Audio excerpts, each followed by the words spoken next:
Fala pessoal, beleza? Eu me chamo Caliel, dono aqui do canal Cibersegurança na Prática. Galera, hoje vamos falar sobre um tema extremamente interessante, que é o tema do Google Hacking, beleza? Pois basicamente a gente vai fazer a manipulação ali dos buscadores do Google, beleza? Meio como que manipulando, né, essa questão das docs com uma ferramenta que eu desenvolvi, que é o docforge.br. Eu vou deixar essa ferramenta aqui no link da descrição. Ela tá postada no GitHub, né? Vou deixar o canal do Discord também, para que vocês possam acessar lá e vocês puderem entrar na nossa comunidade para falar tanto sobre assuntos de tecnologia, cibersegurança, dentre outras questões também, beleza, galera? Hoje a aula em si ela vai ser tanto teórica, né? Depois vai ter a parte prática, beleza? Mas primeiro a gente vai aprender sobre a base em si da ferramenta, né? Como é que ela está sendo desenvolvida e o conceito do Google Hack em si, beleza? Galera, o que que é o Google Hack, né? Basicamente, o Google Doc, né?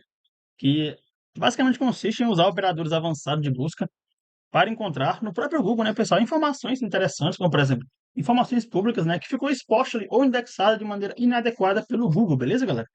Por exemplo, quando falamos de operadores avançados, ó, falamos de operadores que refinam, né, o que que o Google mostra. Ele mostra, por exemplo, site, né, num site específico, file type, que é o tipo de arquivo, e no URL, beleza?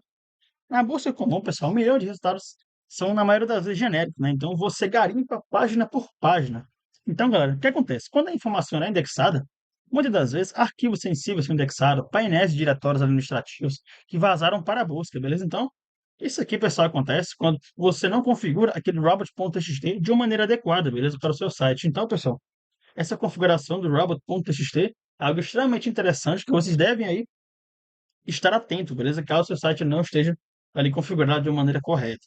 Pessoal, temos aqui a base de conhecimento, né, que o Google Hacking, pessoal, o Google Doc, né, ele basicamente é a etapa inicial do pentest ali, porque ele consiste numa coleta passiva de informações. Ele serve tanto para quando você vai fazer o bug bounty, né, ou investigações de maneira ossinte, beleza, galera?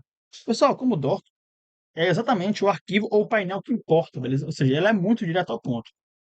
Galera, agora eu vou falar para vocês sobre os 5 operadores essenciais, beleza? Que a gente não pode deixar de colocar na nossa doc, beleza? Para que a gente possa ter ali alguns resultados extremamente precisos, extremamente interessantes, beleza?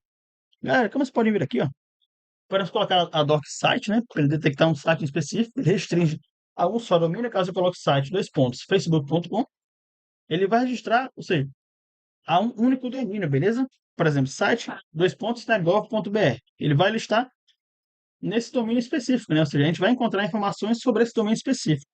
Temos aqui também o comando INURL, né? Que é o termo dentro da URL, ou seja, dentro da URL, caso ele encontre um admin, que seja o painel administrativo, um exemplo, né? Ele vai nos retornar também essa informação específica. Temos também, pessoal, o entitle, né? Que consiste quando estamos falando o termo do título da página, por exemplo. Digamos que o título da página apareça, né, painel administrativo, ou apareça index.php, né? Que na maioria das vezes é um arquivo PHP que carrega um index, né? Que seria é como se fosse o index.html, né? De uma página ali. Por exemplo, a gente pode colocar index.off, né? Que na maioria das vezes, galera, eu já encontrei muito index.off, ou seja, basicamente são diretórios expostos na internet de maneira aí aleatória, beleza? Mas que muitas das vezes esse index.off eles contêm informações extremamente valiosas, às vezes credenciais de e-mail ou credenciais ali do próprio administrador do site, beleza? Ponto .admin. Então é algo que a gente deve ter bastante cuidado, beleza? Temos também aqui, pessoal, o in-text, né? Que é o termo no corpo do texto que, ou seja, eu quero que o in-text ele tenha a palavra senha. Então, caso eu estou restringindo para que ele tenha só a palavra senha, ou seja, algo muito específico, entendeu? Então, galera, caso a gente saiba manipular esses 5 operadores aqui de forma essencial do Google Hacking, a gente pode obter informações muito interessantes e informações sensíveis também, ou seja, como é uma coleta passiva, você basicamente não deixa login em servidor, você não atrai, digamos que, tanta atenção assim, beleza? Muitas das vezes, pessoal, um pentest ele já é resolvido no Google Hack, entendeu? Porque, assim, resumindo, são informações ali que são detectadas sobre aquele determinado domínio, beleza? Só fazendo uma coleta passiva, né? Que é como se fosse um OSINT, beleza? Ou seja, dentro da terminologia OSINT, pessoal, que é a busca ali passiva, temos o Google Hacking, beleza? Temos também aqui, ó, o Combinius, né? Que, ou seja, é juntar vários para que você, ou seja, mire fino, né? Ou seja, para que você tenha uma observação mais completa, mais específica ali, mais característica, né, sobre aquele determinado alvo, por exemplo, aqui, ó. A gente pode colocar site, né, gov.br, igual a gente colocou aqui, ó, colocar algo no URL, né, ou seja, no URL, então, quero que tenha a palavra de mim, colocar no título da página, quero que o título da página apareça em index of, dentre outras características de operadores que a gente pode estar chegando aí a utilizar, beleza? Cara, temos também aqui, montando uma doc na prática, né, vocês podem ver aqui, ó, podemos combinar os blocos e adicionar modificadores para mirar exatamente no alvo, né? Vocês podem ver aqui, ó, site, temos dois pontos, né? Utilizamos o buscador .gov.br, o file type, que é o tipo de arquivo que a gente queira ali filtrar, por exemplo, eu quero filtrar arquivos PDF, né, que na maioria das vezes são arquivos governamentais. Temos também aqui o in-text, que é o traço confidencial, dois traços, beleza? Aqui também, galera, eu trouxe alguns modificadores essenciais que a gente pode estar aí chegando a utilizar. Por exemplo, aqui é o correspondência exata. Esse aqui é utilizado muito, por exemplo, em buscadores de anúncios, né? Quando você quer exibir aquela palavra com exatidão, você pode utilizar, caso a pessoa procure esse determinado assunto em específico, né, ou essa determinada terminologia, com esses operadores aqui, ele vai encontrar aquele determinado tipo de informação. Temos aqui também a exclusão de um termo, né, ou seja, OR, ou ele alterna, né, entre termos, temos aqui esse ponto de característica. Aqui também o diretório de backup que a gente pode chegar a encontrar, que muitas das vezes, pessoal, é encontrado no IndexOff e consiste em diretórios espalhados, né, pela web, que caso o seu site ele tenha aqui um IndexOff, pessoal, ou o seu site, ou o seu SaaS, ou seja, é algo extremamente, pessoal, perigoso, beleza? Caso ele contenha a palavra backup. Temos também aqui os diretórios de backup expostos, né? Por exemplo, na URL, né? Dois pontos admin, ou seja, type login, traço GitHub, beleza? Por exemplo, alguns painéis de login, pessoal, excluindo o GitHub, é que a gente pode chegar a encontrar, beleza? Dentre outros, dentre outras questões de operadores que a gente pode fazer a nossa montagem dessa nossa doc, pessoal, de maneira extremamente prática. Galera, já já vou mostrar para vocês como é que vocês podem fazer a utilização dessas DORC de maneira prática, beleza? Galera, temos aqui a DORC no contexto brasileiro, certo? Que o Brasil ele tem alvos específicos, por exemplo, como domínios, né? .gov.br/edu.br. A gente pode fazer a captura do CPF, CNPJ e LGPD. Aqui temos três características, né, que a gente pode encontrar tais informações, beleza? Por exemplo, aqui o setor público, né, que é documentos de diretórios expostos em órgãos, né? Por exemplo, .gov.br, temos aqui o site, né, gov.br. Temos a busca aqui do IndexOff, né? Aqui, ó, vazamento de CPF barra CNPJ, que é algo que chega a acontecer muito também no mundo da cibersegurança, beleza? Ainda mais ainda quando a gente está utilizando essa técnica específica, né? Por exemplo, é do ponto .br, aqui já estamos considerando que seja uma rede educacional, CPF, CNPJ, e a LGPD também, galera. Olha aqui, pessoal, olha que simples, né? Site.br, ou seja, todo site que tem um ponto .br, todos os sites que têm um file type de maneira XLS, o XLS, pessoal, é um formato de arquivo que, na maioria das vezes, é utilizado por empresas para guardar informações de organização financeira, certo? Então, ou seja, já é uma informação extremamente válida para que a gente possa executar um possível ataque de engenharia social. Temos também aqui a questão da transparência, que é os portais de transparência mal configurados. Aqui o INURL, né, transparência. File type é dois pontos XLS, né, que é o tipo de arquivo que ele suporta. A gente pode fazer essa busca também, tanto por PDF ou quanto por XLS, beleza? Galera, temos aqui a ferramenta DocForge BR, né, que é a ferramenta que eu desenvolvi para que a gente faça essa busca de maneira mais automatizada, né? Porque, por exemplo, eu quando eu faço o Google Hacking ou quando eu faço a utilização dessa técnica para poder utilizar em bug bounty, por exemplo, eu primeiro eu teria que construir e montar a curl, né? Depois criar o link de busca, lançar no navegador e exportar em txt.json, CSV ou HTML, beleza? Então, são esses quatro arquivos aqui que nossa ferramenta faz esse tipo de relatório. Ela faz todo esse processo, todo esse fluxo de maneira completamente automatizada.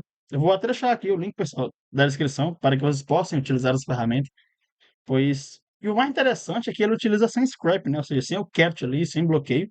Então você fica dentro dos termos de serviço do Google, né? Porque na maioria das vezes, o Google, quando você está fazendo algum scrapping, você está capturando alguma informação confidencial de algum site ou algo por estilo, ele não te permite, né? Temos também aqui ó, o Python puro, né? Mais o Colorama, que basicamente o Colorama é uma biblioteca que você pode utilizar para, por exemplo, o banner de cores, né? Temos aqui o Zero API Key também. Ele roda basicamente tanto no Windows quanto no Linux, beleza? E no Termux também. Pessoal, logo logo eu vou trazer mais vídeos aqui pro canal sobre o Termux, porque eu imagino que muitas das vezes aqui vocês têm um celular, né? Que tem ou seja, quando o Linux em si ele não roda no computador, ele pode rodar também no celular com o Termux aí, beleza? Galera, usar apenas com responsabilidade, beleza? Pois todos os vídeos que eu passo aqui no canal, todo o conhecimento, toda essa bagagem, né, que eu trago aqui, utilizar, galera, esse conhecimento de forma 100% educacional e ética, beleza? Pois já existem muitas pessoas aí utilizando tais conhecimentos de informática, né? Ou tais conhecimentos de cibersegurança para o mal, beleza? E é algo que a gente não quer, beleza? A gente não quer ter consequências aí legais, beleza? Como vocês podem ver aqui, ó, temos a lei da Caroline Dickman, né? Caso você chegue a utilizar tais tipo de conhecimento para algo ilegal, beleza? E também, pessoal, temos aqui a defesa de blockchain, né? ou seja, nunca deixar dados sensíveis em pastas públicas, em um index soft ali, por exemplo, né?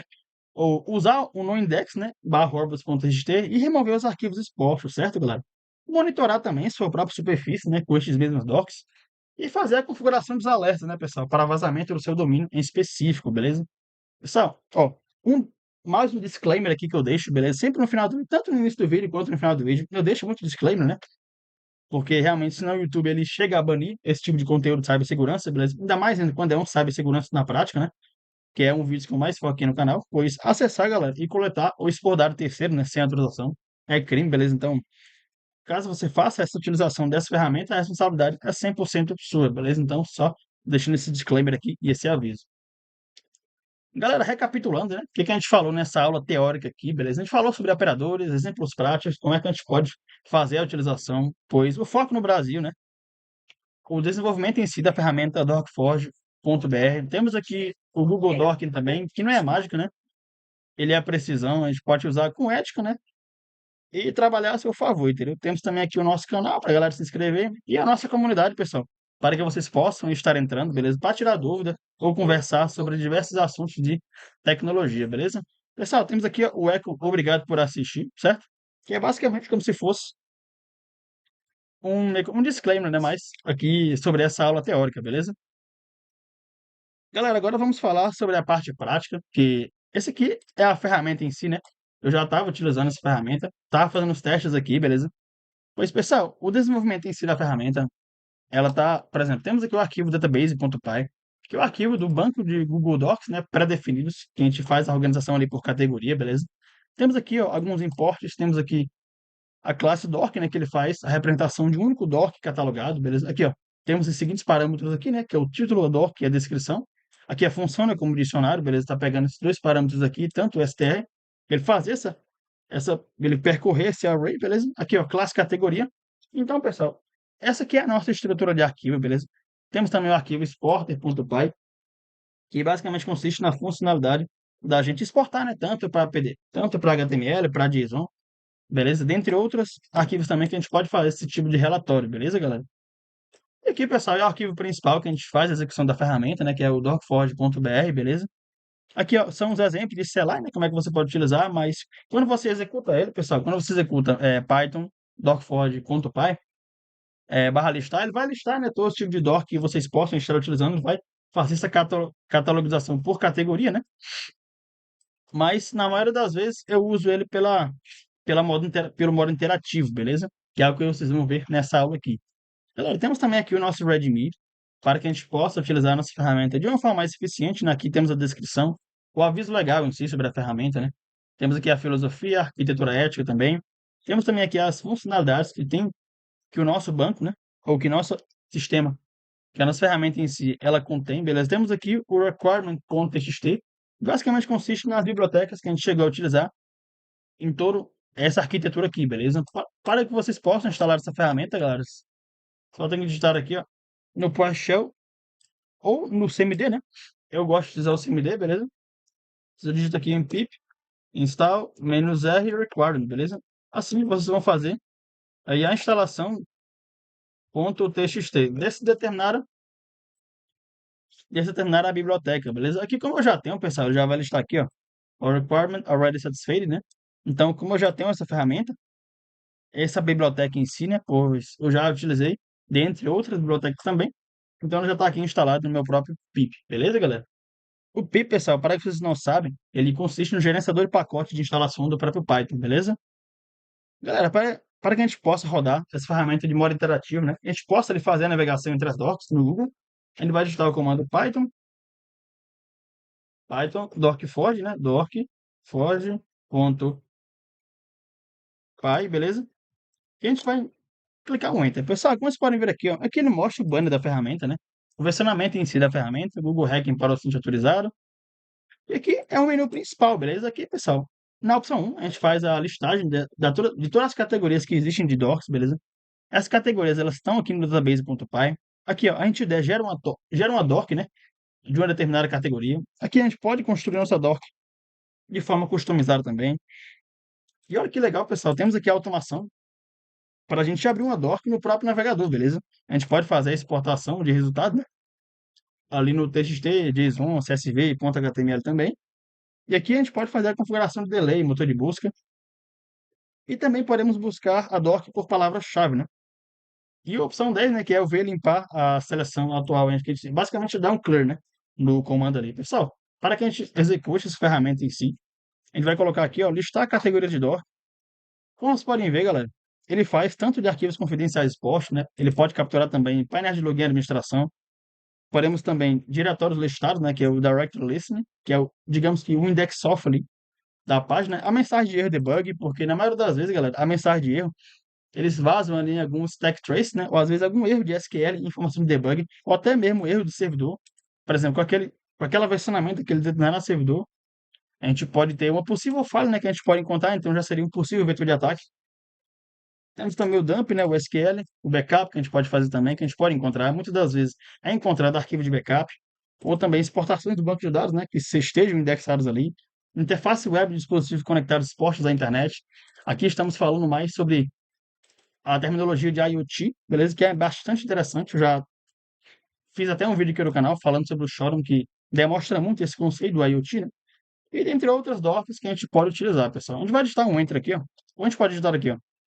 Um, né, digamos, né? Ó, ele vai pegar tanto planilhas, configs, logs e dumps, né? Ele vai fazer indexados pelo Google, beleza? A gente vai digitar aqui a letra 1. E como vocês podem ver aqui, pessoal, o alvo, né? Não tem nenhum, porque a gente não selecionou nenhum. O motor é o Google, né?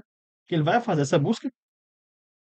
E aqui temos a opção 0, que é a opção de sair, beleza? Pode colocar aqui, ó, gerar doc de uma categoria, né? Também. Temos a seguinte opção. Ó, a gente vai gerar doc, por exemplo, de arquivos sensíveis ou até de painel de login e administração. Mas bora colocar aqui no 2, na opção 2. Aqui, ó. Agora, pessoal, a gente vai dar um Enter. A gente vai colocar aqui, ó, abrir docs no navegador. A gente digita o número 5, a gente coloca o sino, que ele vai fazer a abertura de 7 abas, beleza? De uma maneira completamente automática, completamente automatizada. Ou seja, para que a gente não vá no próprio Google ali, digite aquela doc, ou até mesmo a gente pode fazer ter uma perda de tempo ali total, entendeu? Caso a gente esteja fazendo um bug bounty, por exemplo. A gente digita assim, e olha aqui, pessoal, olha que interessante. Ele vai fazer essa pesquisa, digamos que de forma completamente automatizada. Você pode vir aqui, ó, ele está pegando em Python, ele está pegando o PHP MyAdmin também, beleza? Ele vai abrir 7 abas aqui. E as 7 abas é só a gente ir analisando aqui uma por uma, beleza? O que ele foi encontrando. E o que foi interessante, a gente vai abstraindo, beleza? Ou a gente vai colocando um ponto .txt também, ou até criando um arquivo onde a gente possa fazer esse relatório, que a nossa ferramenta ela já tem essa opção também. Olha que bacana. Temos aqui, ó, ele encontrou um painel de administrador aqui, ó, admin, por exemplo, aqui, ó. Ó, Prefeitura Municipal de Buri. Olha que interessante. Temos aqui o webmail, o login do webmail, então ele encontrou esse esse tipo de URL. Temos aqui o cPanel também, ó. Beleza? Que o cPanel, galera, algo extremamente vulnerável. Olha que loucura. Então, ou seja, é basicamente algo que o Google Hacking ele pegou, né? Que as docs que a gente analisou, que a gente colocou ali, ele pegou essa informação específica, beleza? Pode ver aqui, ó, painel de controle, né? Ele vai pegar aqui só a busca sobre o painel de controle, aqui, ó, sobre WP Admin. Só os sites que rodam em PHP ou que tenham WordPress de forma ativada, beleza? Em seus sites ali, ou em seus sistemas, ou em seus SaaS, que chega a acontecer muito, galera. O pessoal aí, desenvolvedor de SaaS, né? Que na maioria das vezes não sabem programação, ou não sabem cibersegurança de maneira profunda, ou não sabem das top 10 vulnerabilidades que mais se encontram em aplicação web. Então, essa galera constrói SaaS, constrói sistemas que, na maioria das vezes, dá certo, né? Pela maneira financeira, mas quando a gente fala de maneira mais técnica, quanto em sistema, quanto em segurança, essa galera aí tem vazamento de dados, vazamento de CPF, login, senha, banco de dados, dentre outras informações que, caso, por exemplo, o site chegue a vazar, né, a empresa ela pode chegar a pagar ali uma quantia extremamente interessante, beleza? Bora voltar aqui para nossa ferramenta. Pode vir aqui, pessoal, aqui ele confirmou a abertura das 7 abas, né, que a gente abriu aqui, beleza? Ó, aqui, ó. Google, vocês podem ver aqui, ele deu um encode, né? Ele deu, por exemplo, esse porcentagem aqui é o encode, para ele procurar tudo junto. Beleza? Aqui também, pessoal, temos a questão de exportar resultado, né? Tanto em TXT, JSON, CSV, HTML, todo esse resultado aqui, a gente pode exportar nessas seguintes arquivos, né, suportados aqui, pessoal. A gente pode carregar também uma lista customizada no JSON. Por exemplo, a gente pode criar um arquivo JSON, aqui é o docs.br.json. É como se fosse o nosso banco, né? Então, a gente faz a criação desse arquivo, a nossa ferramenta faz a leitura desse arquivo, E a gente pode fazer a geração de uma maneira 100% automática e executar a ferramenta ali de forma 100% automatizada, beleza? Pessoal, você pode ver aqui, ele fez a captura de 7 docos abertos, beleza? Então, basicamente, essa é a ferramenta, pessoal. Queria mostrar para vocês tanto um conteúdo teórico quanto um conteúdo prático. É uma técnica que ela é muito utilizada para fazer esse tipo de coleta passiva, né? Tanto em empresa, até, por exemplo, para espionagem industrial também, que é, ou seja, é muito utilizado. Na maioria das vezes, empresas contêm informações aí. Às vezes você nem precisa fazer um ataque em si, é só você fazer uma coleta passiva e a empresa ela já deixa ali informações, né? Completamente errôneas, né? De maneira ali para que os possíveis hackers possam encontrar, certo? Então é isso, pessoal. Espero que vocês se inscrevam no canal, deixem o like para que eu possa postar mais conteúdos como este. Galera, deixem aqui nos comentários ideias de vídeo para que eu possa trazer aqui pro canal, beleza? Tava pensando em trazer, por exemplo, mais sobre pentest, né? Ou sobre criação de ferramentas também. Ou sobre a questão do cloud code, né, pessoal? Na cibersegurança, como é que a inteligência artificial ela está evoluindo a uma maneira tão grande que está deixando a nossa área um pouco, digamos que assustada ali, né? Então é isso, pessoal. Vou deixar aqui o link na descrição do canal do Discord para que vocês possam estar entrando lá, beleza? A gente pode estar trocando uma ideia, tanto sobre assuntos de tecnologia, assuntos sobre cibersegurança, dentre outros assuntos também, beleza? Então é isso, pessoal. Se inscrevam no canal, deixem o like e até a próxima.